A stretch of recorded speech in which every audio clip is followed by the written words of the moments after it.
respond by overreacting and overplaying their hand. This strategy works particularly well on those who fancy themselves powerful intellectuals and who are impossible to best in any kind of argument.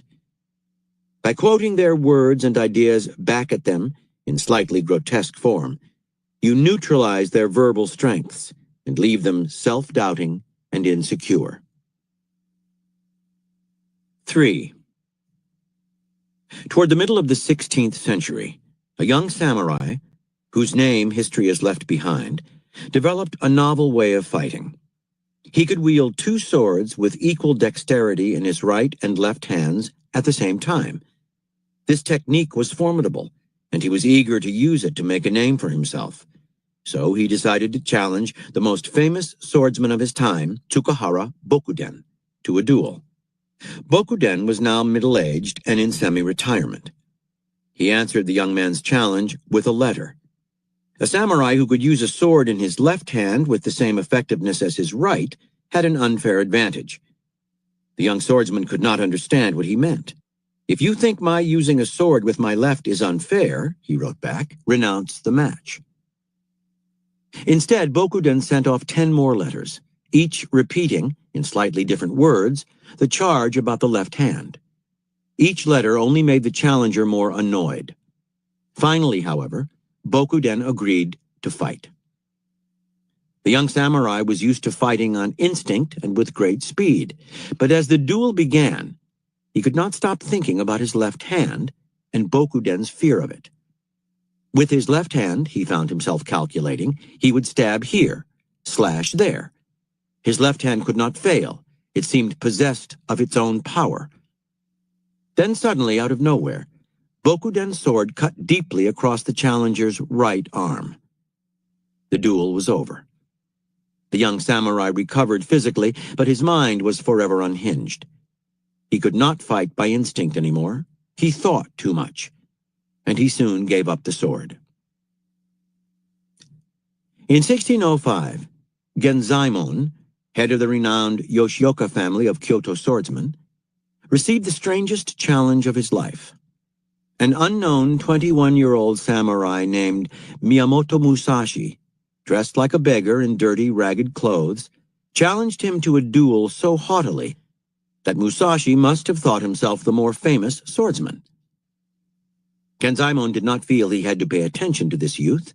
A man as illustrious as he could not go through life accepting challenges from every bumpkin who crossed his path. Yet something about Musashi's arrogance got under his skin. Genzaemon would enjoy teaching this youth a lesson. The duel was set for 5 o'clock the following morning in a suburban field.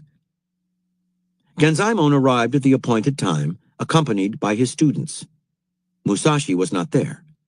Minutes turned into an hour. The young man had probably gotten cold feet and skipped town. Genzaemon sent a student to look for the young samurai at the inn where he was staying. The student soon returned. Musashi, he reported, had been asleep when he arrived, and when awakened, had rather impertinently ordered him to send Genzaemon his regards and say he would be there shortly. Genzaemon was furious and began to pace the field, and Musashi still took his time. It was 2 more hours before he appeared in the distance, sauntering toward them across the field. He was wearing, too, a scarlet headband, not the traditional white headband that Genzaemon wore. Genzaemon shouted angrily at Musashi and charged forward, impatient to have done with this irritating boor. But Musashi, looking almost bored, parried one blow after another. Each man was able to slash at the other's forehead, but where Genzaemon's white headband turned red with blood, Musashi's stayed the same color. Finally, frustrated and confused, Genzaemon charged forward yet again, right into Musashi's sword, which struck his head and knocked him to the ground unconscious. Genzaemon would later recover, but he was so humiliated by his defeat that he left the world of swordsmanship and entered the priesthood, where he would spend his remaining years. Interpretation. For a samurai, losing a duel could mean death or public humiliation. Swordsmen sought out any advantage, physical dexterity, a superior sword, the perfect technique, to avoid that fate. But the greatest samurais, the Bokudens and Musashis, sought their advantage in being able to subtly push the opponent off his game, messing with his mind. They might try to make him self-conscious, a little too aware of his technique and style, a deadly trap for anyone who must react in the moment. They might trick him into focusing on the wrong thing, the left hand, the scarlet headband. Particularly with conventional-minded opponents, they might show up late, sparking a frustration that would upset their timing and concentration. In all of these cases, a change in the enemy's focus or mood would lead to a mistake. To try to repair this mistake in the heat of the moment would lead to another, until the one-upped fighter might literally walk into the other man's sword. Understand, what will yield the greatest effects in the game of one-upmanship is a subtle disturbance in your opponent's mood and mindset. Be too direct, make an insulting comment, an obvious threat, and you wake them to the danger you represent. Stir their competitive juices. Bring out the best in them. Instead, you want to bring out the worst. A subtle comment that makes them self-conscious and gets under their skin will turn them inward, get them lost in the labyrinth of their own thoughts. A seemingly innocent action that stirs an emotion like frustration, anger, or impatience will equally cloud their vision. In both cases, they will tend to misfire and start making mistakes. This works particularly well against rivals who must perform in some way. Deliver a speech, say, or present a project. The fixating thought or bad emotion you create in them makes them lose touch with the moment and messes up their timing. Do this right, too, and no one will be aware of your involvement in the bad performance, not even the rival you have one-upped. 4. In January 1988, Senator Robert Dole of Kansas could smell victory in his quest to become President of the United States. His main opponent for the Republican nomination was George H.W. Bush, the incumbent vice president in the administration of Ronald Reagan. In the Iowa caucuses, the first test in the primary season, Bush had been lackluster and had finished a distant third, behind Dole and televangelist Pat Robertson. Dole's aggressive campaigning had won him much attention. He had the momentum and was clearly the frontrunner.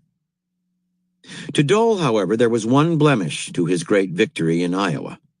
Lee Atwater, Bush's 36-year-old campaign strategist, had spread to the media a story that questioned the integrity of the senator's wife, former Secretary of Transportation Elizabeth Dole. The senator was an elected politician of nearly 3 decades standing and had developed the necessary thick skin, but attacks on his wife, he felt, were beyond the pale. He had a temper that his advisors worked hard to keep under wraps, and when the story broke, he lashed out at reporters, giving Atwater the opportunity to say, he can dish it out, but if someone hits him back, he starts whining. Then Atwater sent Dole a 10-page letter enumerating the many times the Kansas senator had gone negative in the campaign, and this letter, too, made its way into the media. Dole was furious. Despite his victory in Iowa, he could not get over seeing his wife dragged into the dirt. He would get back at the Bush folk and Atwater. Next up was the New Hampshire primary. Victory here would put Dole well on his way, and he was ahead in the polls. But this time, Bush came out fighting, and the race tightened up.